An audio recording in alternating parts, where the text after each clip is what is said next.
Good evening, everyone. I'm Neha, Ambassador of Change for GETI, that is Global Education and Training Institute, founded and conceptualized by Dr. Sunita Gandhi with the vision of disrupting the education movement as we know it.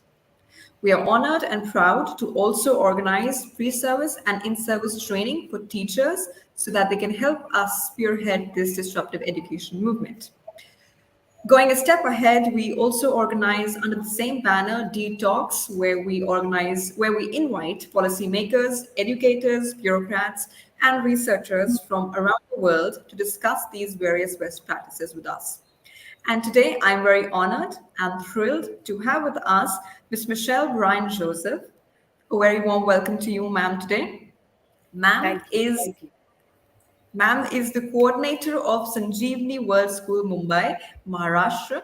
She has over 14 years of experience as an educator and also hosts a chat show by the name Ray of Hope, where hope is not lost but built. Ma'am will be condensing her rich, kind, and very compassionate experience into the topic student teacher relationship. A warm welcome to you, ma'am, once again. And if you would like to introduce the topic in 4 or 5 lines for the audience before delving into the more important details of it. Thank you. Thank you so much, Neha. Once again, thank you for a warm introduction. And I would also like to thank Getty for giving me this opportunity to speak at such a platform as this. What I'm going to be talking about today is nothing new. It is not something that a teacher wouldn't be doing or wouldn't be knowing. You know, it is something that all as teachers believe in what they have to do, and I believe teachers are doing it. However, we all love refreshments. We all love to do a refresher. We all love to go back and to get refreshed. We love to do things, taking a break, and then, going about doing whatever we are doing. It is also a good practice to go back and to do a refresher of what we have learned. I have Absolutely. read somewhere that, refreshers give us a perspective. They give us a new perspective. So today, what I'm going to do is only going to be renewing, rejuvenating, is going to be refreshing. Something that I read from Joanne Won, okay, who spoke about refreshers. And student teacher relationship, I think, is going to be a refresher uh, of whatever we have been doing and we need to keep on doing. I guess perspectives would change this evening, and that is what my aim is at. So I'll That, begin with what, yes, yes, ma'am. That's a wonderful thought of reaffirming our faith and perceptions. I'll just add your presentation to the screen. It is on the screen now, and you have the stage. yes. So here we go. What we can see on my screen is a hand, but I'd like to begin by, narrating a story. There was once a teacher who told all her students at grade 1 to draw a picture of something that they were grateful of and thankful of.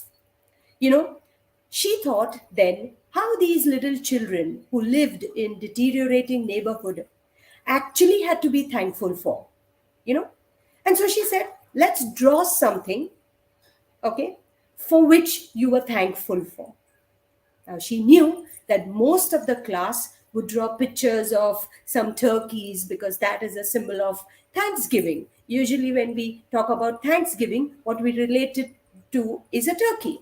So she thought she would get a turkey on a piece of paper from almost all her students. That is what was believed of and what was expected of them. Now, this teacher was actually taken by a surprise.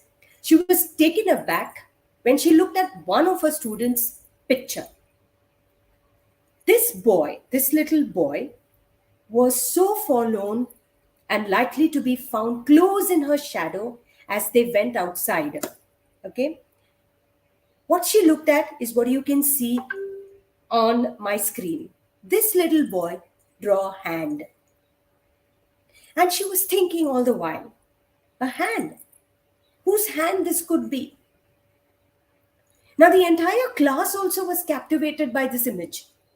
They were all thinking, could this be the hand of God that provided us with everything, that gave us food on our table? One student whispered. Another student chattered, this could be a farmer, the one who grows turkeys for all of us.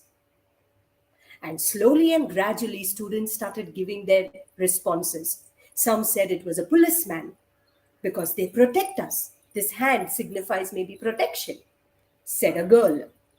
And they were all so serious. Okay? But what happened was, this boy knew it is none of them. And she was thinking, maybe Douglas, this boy, has forgotten, everything, and he's just talking about all of these, and maybe it could be one of these. And she goes to the boy, and the boy mumbled, and he said, it's yours, teacher. It's your hand.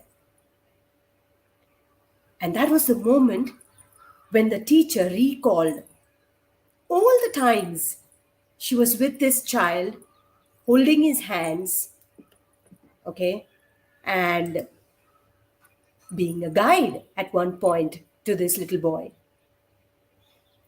holding his hands and making him write, teaching him how to draw maybe lines, teaching him how to draw and write numbers, teaching him to write alphabets. That was her hand.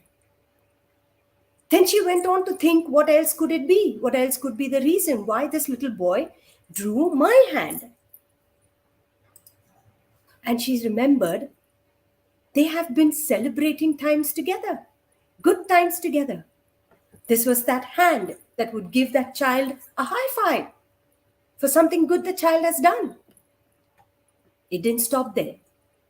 At dispersals, we hold the children's hands and we give them over to their parents, to their guardians who come to take them. And so this teacher was actually thinking about all these times when she held the boy's hand. From time to time, she often did that with her children. And so this little boy was thankful to his teacher. If we have to consider this silent language of hands today, hands calm us, they feed us, they stretch up, they scratch our backs, they intimidate, they bless, they encourage, they stop us, they soothe, they caress, they draw our attention to good and bad, and often suggesting exuberance or fear. So I'm not here to tell you today is the day, go and thank that one person whom you want to thank. What I'm going to be looking at is, from this story, what we can do is dive into the details and realize that as a teacher, what we have to do is to tap all the senses that we have when we are in the classroom. That is what I'm going to be talking about this evening. If you look at the hand, a hand symbolizes compassion, your helping hand, your affirming hand, your encouraging hand, your hands that heal, open hands. Yeah. So I'll be looking into it as all the senses that we have from this story. That's going to be our takeaway this evening. Now, how do we tap all our senses to ensure that we maintain this pious relationship between a teacher and a student? Like I said earlier, these are things you might have been doing, but it's always good to go back, to refresh, to rejuvenate, and to do it all over again. So let me come to the first, and that is what is my slide all about, which I'm going to be talking about all the 5 senses. Let's look at the first, and that is sight. Now, when you look at your sense called sight, it is what you need to build a healthy relationship. You need to be on guard of what you see. As a teacher, there are three things that I would like to talk about that we need to be on guard and that we need to see to develop a relationship with our students. And that is, you look at their behavior. Are you, observing a behavior that could be alarming? That could be someone who needs attention or care? Watch out for those. Watch out for the body language. I'm sure all of you would know that body language is one effective tool for communication. Our body language speaks louder. So watch out for our body language. It is said that it is a 7:38:55 rule. That is a concept of concerning the communication of emotions. The rule states that 7% of meaning is communicated through spoken word, 38% through tone of your voice, and 55% through body language. As a teacher, if you want to build an excellent relationship with your student, then we need to ensure that we are focusing on this 55%, that is body language. Not just students, us too. As a teacher, when we enter the class, what does our body language want to convey? Am I approachable? Am I someone whom my student can come to talk to at any time? Can my student speak to me about anything under the sun? Before I could even ask my student to say it, my body language says it all. So that is one aspect that we can cater when we look at sight. What are we looking at? What are our children looking at us, our students, our learners looking at us when we communicate through body language? And then also appearance. I had a student in my class who would act in a way that would disturb others, who would act in a way that would disturb the entire class, who would act in a way that would disturb every teacher that would enter the class. Why was that child doing that? What I did was, first I observed that this child behaves differently. There's an unusual behavior in this child. Now, that unusual behavior is not because there is some mental imbalance. No, the child is absolutely normal, but is always playing a prank, is always up to something whenever the teacher is teaching or whenever the teacher has to do something important. So we need to be observant. Then what did I do? I simply spoke to the child. And when I spoke to the child, I got to know many things that were alarming in the child's life at home. You see? How did I get to know that? I observed the child's behavior, the child's body language, the child's appearance. That child was at the threshold of a broken home. How did I get to know that? When I spoke to the child. When did I feel the need of speaking to the child? When I saw there's something wrong somewhere. So that is the first sense, sight. So you need to see their behavior, body language, their appearance. And it is a two-way process. Students, watch that in us. Are we going to school with a disturbed mindset? Our body language speaks of that. Are we tired? Most often than not, I've had my students come to me and ask me, "Ma'am, did you drink a glass of water? You look tired." How did they know that? My body language. How did they know I'm tired? My appearance. There are times when I have not spoken in the class and I've been silent. They understand I'm angry. And they apologize immediately and say, "Sorry, ma'am, to disturb you and to disturb your peace." So you see, it's a two-way thing. They watch you, you watch them. That is one key and one takeaway of the first sense, that is sight. This brings me to the second, sound. The sense of sound is very important. It is imperative to be tapped as a teacher. Be careful, be on guard of what you hear. What kind of tone do you hear? How they convey what they have to convey. It's important. It's important to hear them speak, hear them listen, hear them speak words that you feel are alarming. They're not supposed to be using. What are they conveying?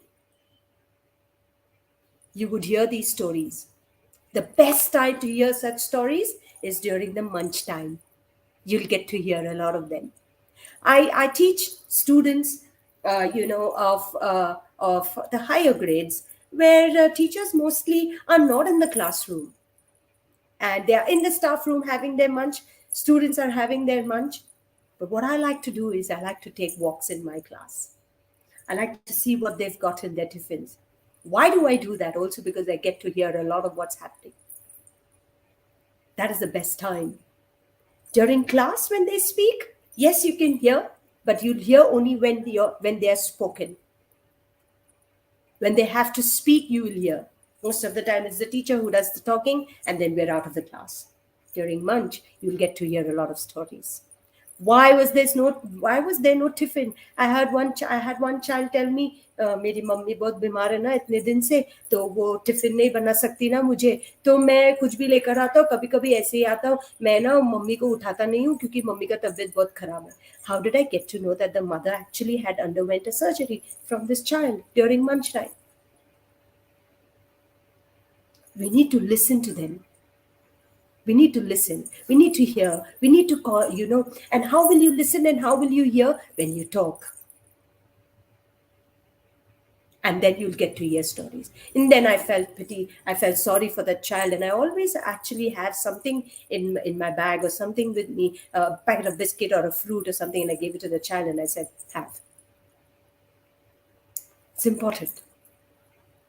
But when you go beyond that, there's something important, more important than listening to their tone and listening to their words and listening to what they convey. We've all learned and we've all heard this famous line, silence speaks louder than words.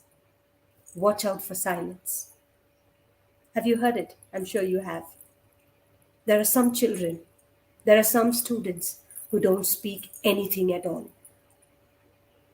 Now, I don't know about you, but for me, this is some concern. It tickles me when I know that a child is silent throughout, not speaking.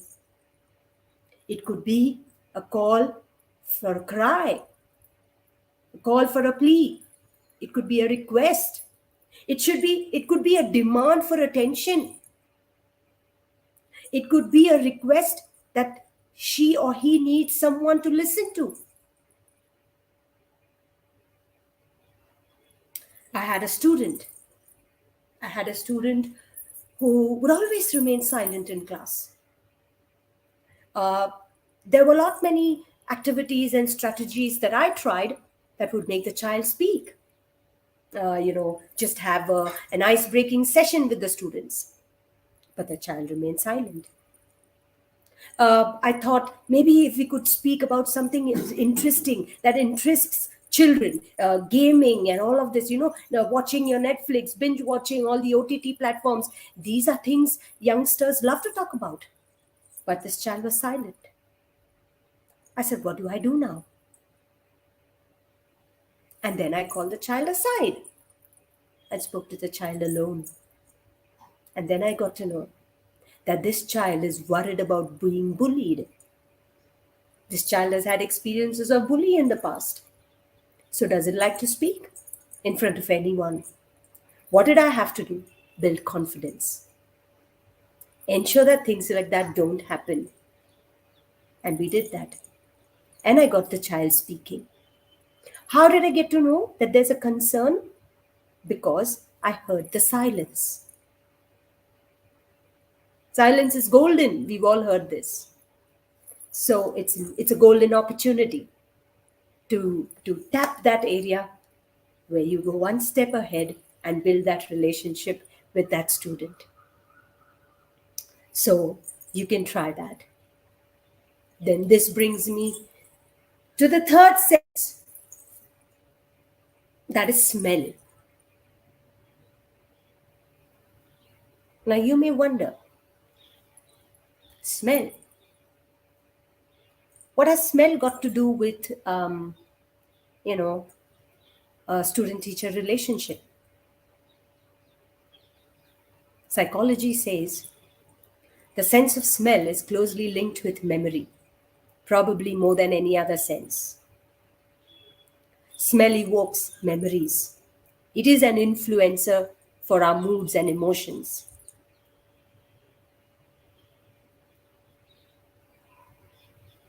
And we've all heard this famous line and we've all quoted it.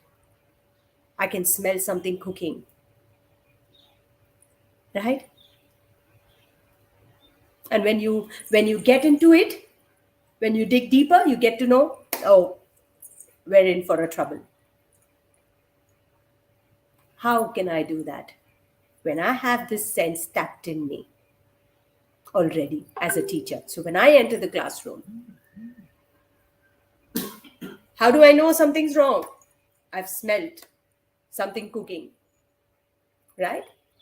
And then you get to know stories. Now, again, I would like to give an instance of a student of mine.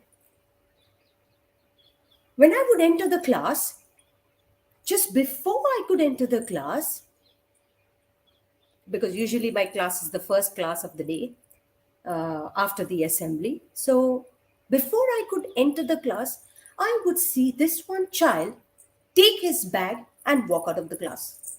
And I would wonder, where's this child going?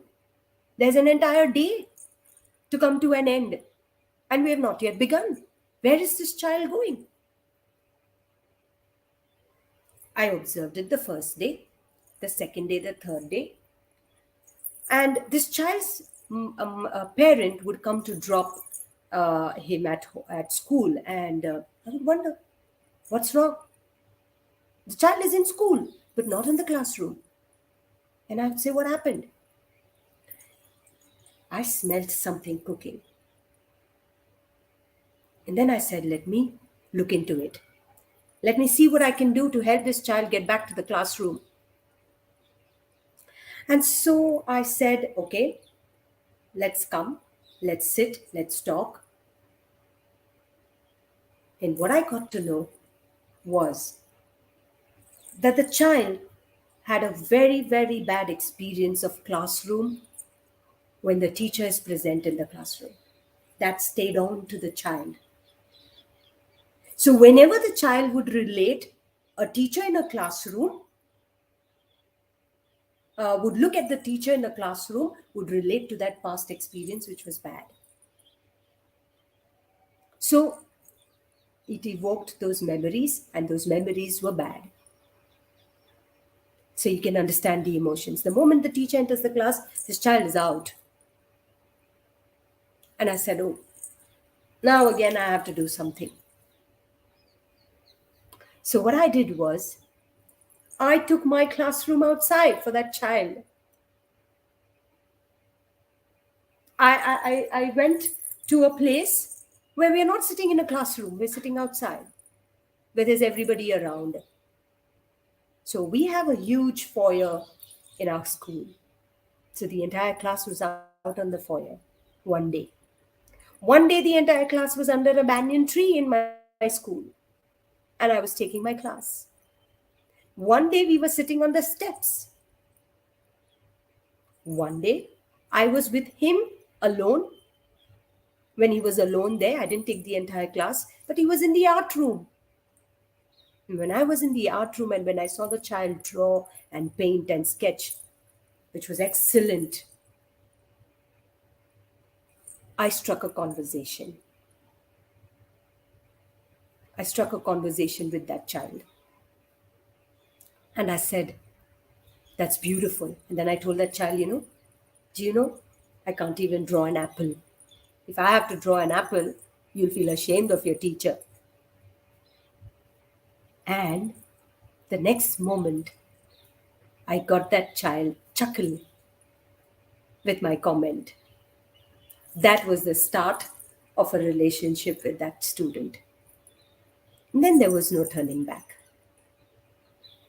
Then I got uh, this as the next step, that he would sit for my class, but sit only for my class. The moment my class is over, again he's out of the classroom, doesn't want to sit for any other class. But that was one step close to success. And then we had another time where he would be throughout the day in the class, and that was during the annual days, the practices that were going on in our class. So we were not teaching. There was no other teacher coming to class. It was only me. There was practice going on. And this boy did an amazing job at that time. Excellent performances. He was on the Malakam pole, and he was the showstopper for our event for the annual day. How did I get to do all these? Because I smelled something cooking, which was not good. As teachers, we need to have our senses tapped. The sense of smell plays a key role, And so that is important for us when we look at the sense of smell. I told you, it is linked with memory. It is linked with emotions, and it is an influencer for our mood. So we need to be careful and be on guard with this sense. That brings me to another one, which again you will wonder, how come am I going to use this? How come? How is it applicable? And that is the sense of taste. What are you going to do? Taste your students? No way. What are you going to do? The sense of taste talks about personality. And when I talk about personality, it talks about whom would you want to be with? A person who's rude and angry all the time? Person who's brash with his or her tongue all the time? Or somebody who's polite, approachable, encouraging, inspiring, or is someone who's demotivating? I'm not saying we teachers do that. I'm not saying we do that. I'm just asking a question. Whom would you want to be associated with? We all would love to be with people who encourage us, who motivate us, who who talk about being polite. They're polite, they're kind, they're gentle. They accept you. That is the sense of taste that we need to have. Right? I remember when I was in school, I was a very timid girl, shy girl, naive. And, as I started growing, you always look up to your teachers. You always want to be that teacher, that student whom the teacher talks to, whom the teacher smiles at, whom the teacher says something, and you always want to be that student. But I was shy. I was timid. I was nervous, scared, fearful. All of these, because back then we didn't have teachers like how we have now. Our stories are different. Our school stories are different, unlike what it is now. So I remember it was after our assembly when we were walking in a queue to go back to our class. I smiled at one teacher and I said, "Good morning." Which is usual, right? You get to hear chatters of good morning nowadays in schools everywhere. Or the children enter enthusiastically, and now that they've entered after a long time, it's amazing. So when I did that to that teacher, I didn't get a smile back. And that stayed on with me till date. Back then, it was a negative effect. I thought that's the last that I'm going to be talking to. That's the last teacher I'm going to be talking to. After that, I never greeted any teacher and said good morning out of the way. You know why? It didn't smell, it didn't taste good to me. And so that's why I didn't go ahead with it. But when it stayed on to me, today as a teacher, it has helped me because I do not want to be tasted that way. At various open houses and PTMs, parents often come telling me this one thing: आपकी ही सुनता है, हमारी तो बिल्कुल नहीं सुनता. Why are they saying that to me? What is the reason behind that? Do I allow my students to do everything they want to do? No. But yes, the way I convey things to them definitely stays on with them. And that makes a difference. Which is why I can speak into my students' lives. What are we speaking into our students' lives?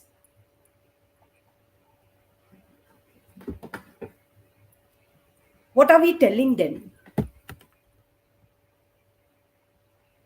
Are we telling them to do something that is not right?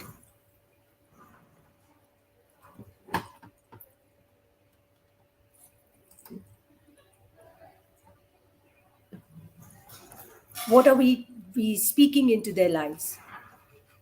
Does it taste good?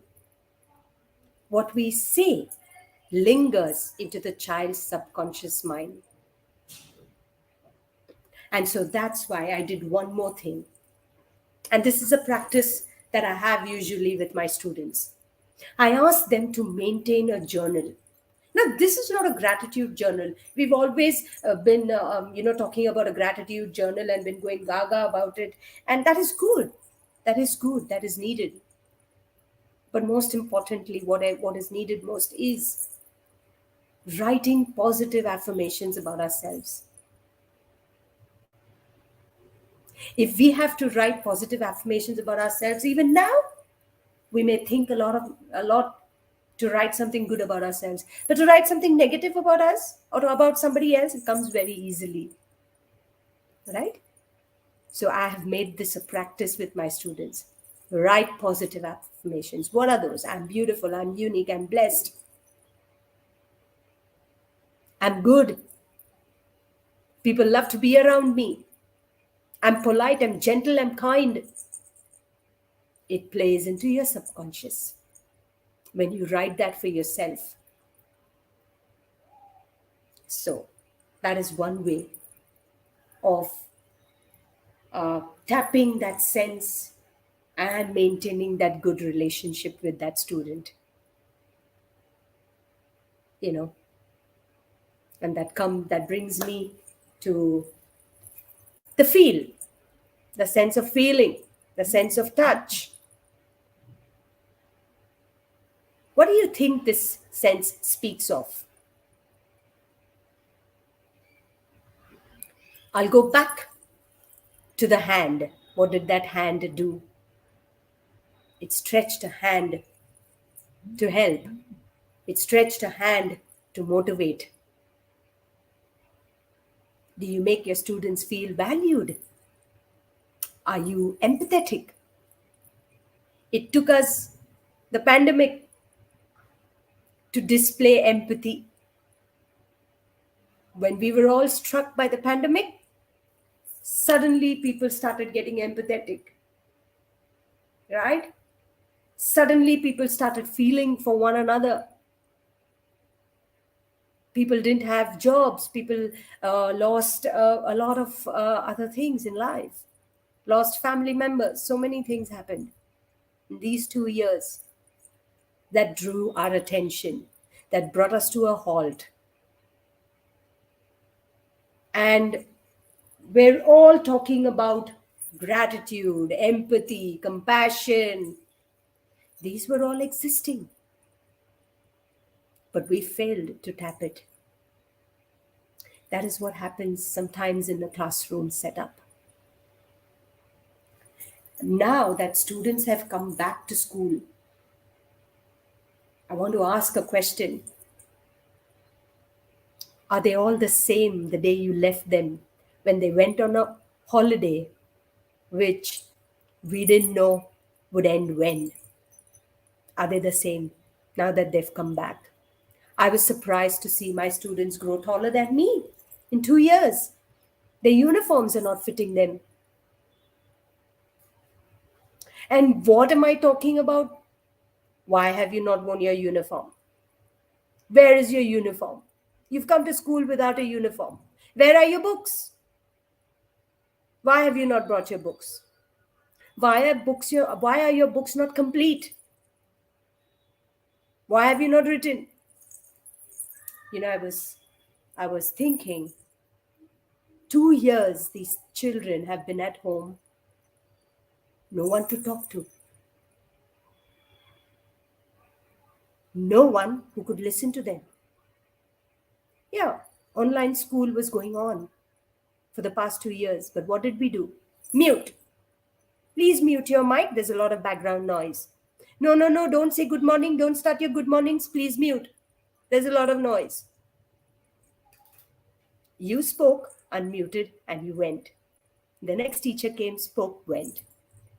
And these children were muted. 2 years they spent muted. I think it's the perfect time now to let them speak. That they've come back to school.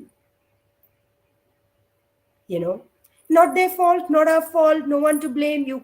I know you must be thinking, what is it? What can we do? We need to complete our portion. I know, because I'm a teacher too. The first thing that's on my mind when I enter the class online is, my God, 30 minutes, where does it fly? I don't even know. Let's get started. No time to speak, no time to listen. But right now is the time that they've come back to school. Let's listen to them. Let's listen to their stories. What did they do 2 years? What did they like most? What did they not like? You'll get to hear a lot of stories. Listen to those stories. Feel them. Feel their pain. Be empathetic towards them. They'll be empathetic towards you. They'll want to listen to you. That is one way to strike a relationship. They'll get closer. You'll get closer. And that is a bond that you create between you and your students. That is the time. I was reading an article in Times of India, I think 2 days ago or 3 days ago, that spoke about all of these that I'm talking about. If you have it, read it. It is good. What students require now that they've come back to schools after 2 years. So listen to them. And then finally, what you see at the center, the sixth sense. The one that we all have, but the one that we neglect quite often. Quite often. As teachers, as mothers, as women, this is the strongest attribute we possess. How do we tap this? I'll give you an activity. You can do it. Whoever's listening to me, all my audiences, you're watching me, you can do it. Close your eyes. Take a finger and point it to your nose. Simple, right? I know it is. Now you may wonder, what kind of activity is this? I can close my eyes and touch any part of my body. That is because our brain sends signals to us, to all the parts of our bodies, and so we find it easy. Right? We find it easy. But as teachers, we need to use our sixth sense, because not all find it so easy. Not all have brains send signals to their parts of their bodies. They are not able to follow instructions. So if I enter the class and if I tell my students, open your course books, your English course books, go to page number 105, paragraph 3, line 2, and start reading. Not easy for everyone. Not easy.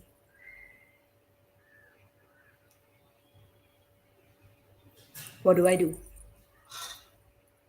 What do we do? Like I told you, all of you must be thinking the same thing. We have to complete a portion. Our syllabus is too vast. Because I've been teaching the higher grades all these years, that's the only thing that comes to our minds: portion, syllabus. And right now, because of the pandemic, because it's online, it's scary, dreadful. We get nightmares. We don't get sleep because portion is not getting completed. I understand. I understand all of these. But this is important. Tap your sixth sense. What do you have to do then with this child? I had students like these in my class. How will they open up? How will they speak? I remember there was one student in my class who would do nothing when teachers would enter, who would do nothing when I would enter. You are dictating something to the students. This child is doing his own thing, busy with doing his own thing. You can't ask for the book because you're sure he doesn't have the book. You're sure he won't have the book. You can ask for a diary to write a diary note. The child won't have a diary note. Or a calendar. In many schools, it's called a calendar. Many schools, it's called a diary. You can't write a diary note. The child won't have the diary too. And even if the child has the diary, there's no space. Where are you going to write? All the teachers have written the same thing that you're writing. Book is incomplete. Book not brought. What are you going to do?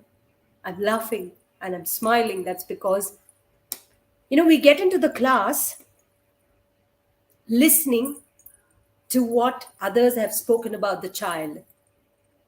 And we feel that the child has been the same with all the other teachers. So what's new about you? What's so special about you? That's called the horn and halo effect. We go by history, what history tells us, and we go. So what's so particular about this teacher and this student, and what's going to change? It's going to be the same. No, it's not. Because you are different. Each one is different. Each child, each person, each species responds differently, reacts differently. So what I did was I just had a conversation with this child. And then I found days that I would enter the class and the first book that I would have on the table is this child's book. Not complete entirely, but decorated, colored. And then the child would tell me also, सिर्फ आपके लिए किया miss, सिर्फ आपका book किया और किसी का बुक नहीं किया. And I would smile. Not that the child was right, but I could strike a relationship with that child. If I could do it, you can do it too. There's nothing too difficult. And all that is required is one thing to tap this sixth sense, and that is trust. You need to trust yourself to be able to build that relationship with that child. You need to trust that child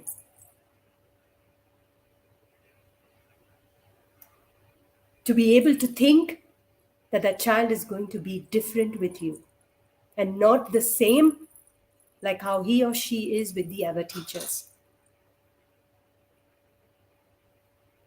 Others may not have been able to build that trust or that relationship with that student, so we relent. Or others have had an excellent relationship, but I'm not able to, and yet we go back into our shell. Do not go with labels to the class. Don't label a child. Each child, if you want a label, give them one label, unique. Because each child is unique. And with each child, you will have a different relationship. I had once logged into LinkedIn, and I found a notification of a person sending me an invite, and I accepted it. When I accepted it, I got to know that person got back to me and said, "Hello, ma'am, how have you been?" And I said, "Ma'am, usually only my students call me ma'am," and he happened to be my student. Now on LinkedIn, that means working somewhere, and gave me a few instances of what I would do in class. That child remembers that. I was able to build a relationship with that student beyond school life. I have students message me on Facebook and tell me, "I'm a teacher, I'm a doctor, I'm an entrepreneur." Why do they do that?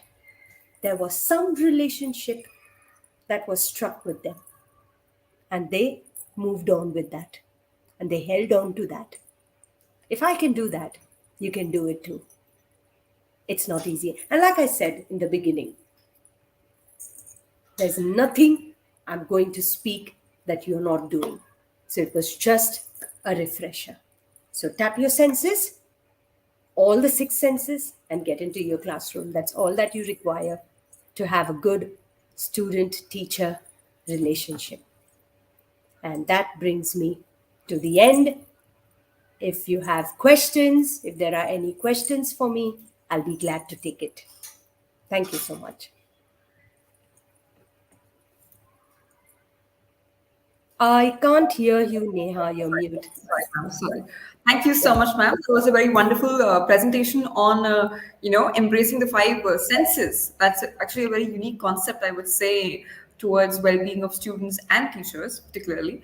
So that was a very wonderful concept. And since it was so detailed and filled with examples, and also a bit vast and also tricky and very new, we would like to conclude with one question as to what teachers can do.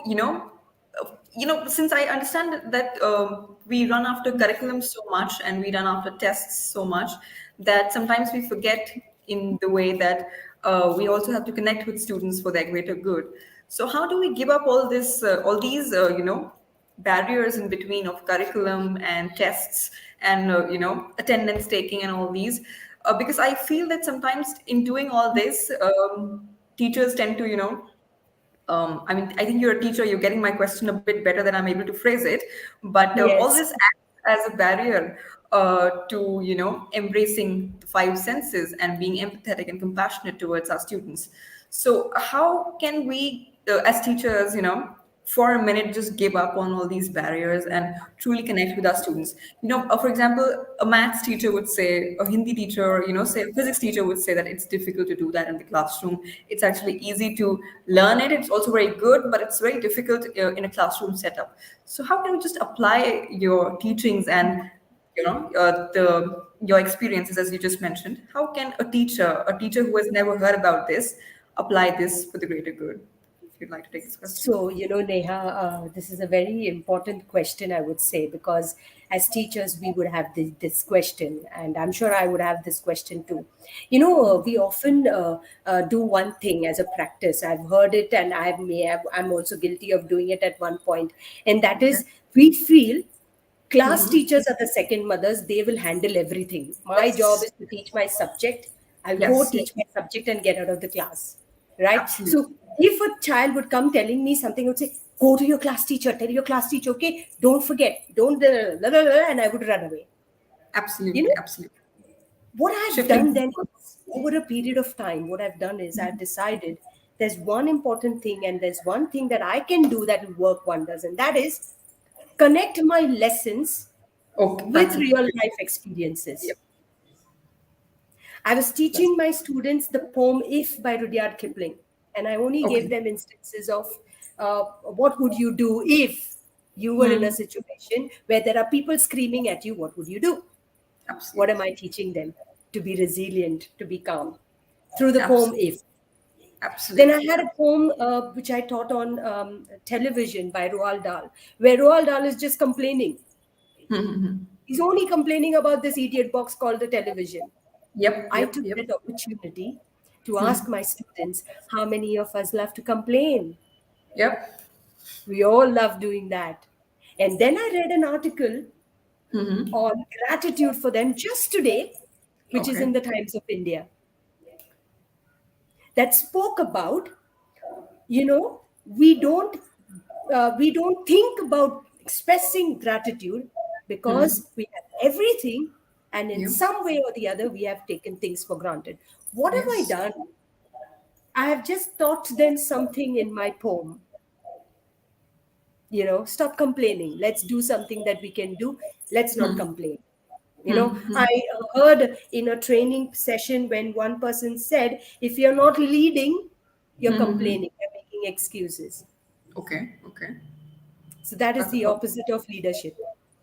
So these are things that I take to my class and I tell them, when I do this, and then when I leave it open for students to talk, then I'm listening, then I'm smelling, then I'm, tapping all those senses, and then I Absolutely. can cater to them one on one after my class. That's So, a yeah, wonderful idea. that's something that I have done over the years.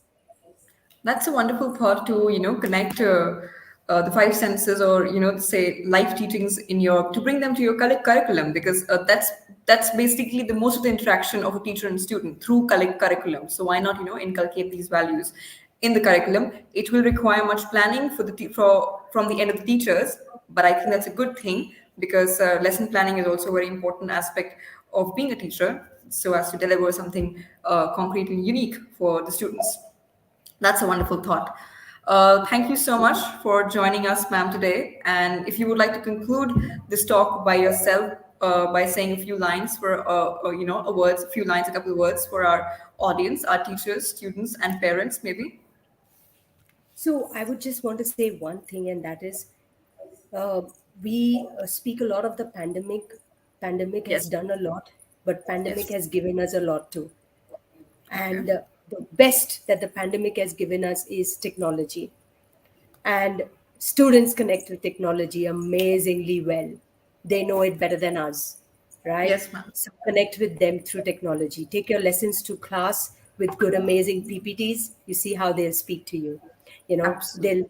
They'll one day just go to the class and tell them, I'm finding a little bit of difficulty handling this. Can you help me with this? And they'll tell you so many things about technology that you wouldn't know. Maybe you know, but you're just striking a conversation with them, Absolutely. and you'll get to know a lot about that student. So, yeah, use all your senses and go to the class, and you see you'll have a different outlook, a different approach. Your students will find a different approach in you. So, that's what it is. Thank you so Thank you much. so much. Thank you so much, ma'am, for such a sweet conclusion and such also a presentation filled with so much empathy, compassion, and fact also. Because sometimes when we talk about empathy and kindness, we just keep talking about theory, because it's very tempting to talk about how empathy can change the world. But actually being empathetic in a classroom setting is a totally different thing. And that is where the hard work is, I would say. Thank you for giving us so many actionable tips for inculcating our five senses into the classroom. A very wonderful presentation, and thank you so much for joining us. I was very honored in your presence, and have a good evening, and hope to see you around again. Thank you, Neha. You've been a wonderful host. Thank you Thank so you. much. Thank you so much, ma'am. Thank you. Bye. Bye.